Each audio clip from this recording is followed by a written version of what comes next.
লড়াই চলবে।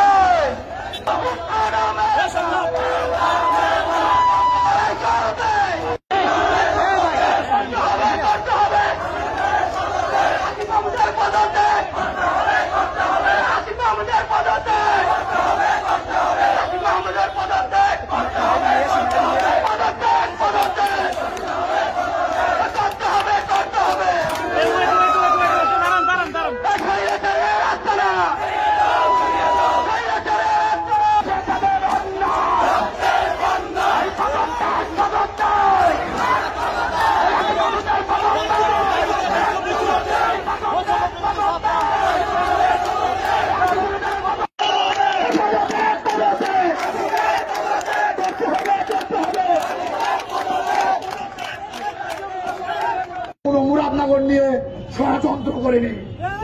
প্রিয় মুরাদনগরবাসী, আপনারা সবাই জানেন মুরাদনগরের একটি প্রত্যেকটি জায়গায় যে আন্দোলন সংগঠিত হয়েছিল, এই যে পতিত যে আসিফ মাহমুদের ছাত্র ছায়ায় যে বৈষম্য বিরোধী ছাত্র আন্দোলন কমিটি হয়েছে, ওই কমিটির আহ্বায়ক ওবায়দুল্লাহ মুরাদনগর তো নয় তথা কুমিল্লার জেলায় কোথায় আন্দোলন করেছে একটি মাত্র প্রমাণ দেবে, তাকে আমরা মেনে নেব।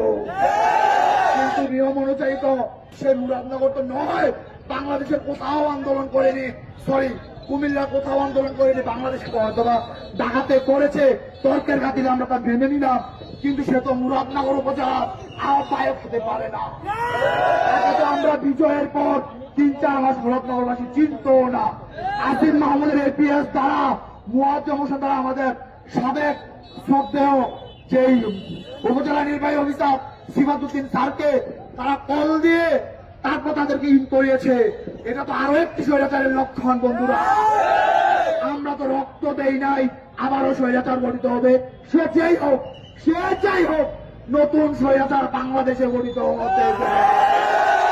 এই জুলাইয়ের স্পিডের সাথে যারা প্রতারণা করবে, এই জুলাইয়ের স্পিডের সাথে যারা পাপ বিরোধ সৃষ্টি করবে, তাদেরকে কাউকে আমরা ছাত্র জনতা রক্ষা করব না।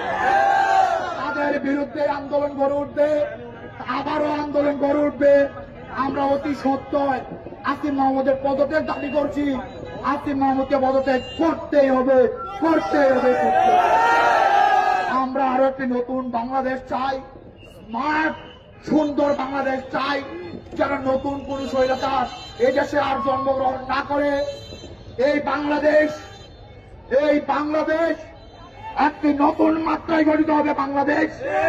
এই বাংলাদেশে কোন স্বৈরাচারকে তথা স্বৈরাচারের দূষরকে জায়গা হবে না।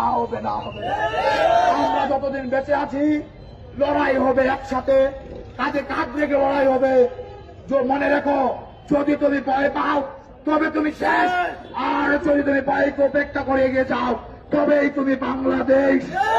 মুরাদনগরবাসী, আপনারা সবাই অবগত রয়েছেন, তৃতীয় বাংলাদেশবাসী আপনারা সবাই অবগত রয়েছেন আসিফ মাহমুদের এই স্বৈরাচারিতা বাংলাদেশের প্রত্যেকটি মিডিয়াতে আসতেছে। আমরা আবারও তার পদত্যাগ দাবি করতেই হবে, আমাদের দাবি মানতেই হবে। দাবি এক, আসিফ মাহমুদের পদত্যাগ, সুন্দর বাংলাদেশ দীর্ঘজীবী হোক, সুন্দর মুরাদনগর দীর্ঘজীবী হোক, স্বৈরাচার মুক্ত মুরাদনগর দীর্ঘজীবী হোক। আল্লাহ হাফেজ।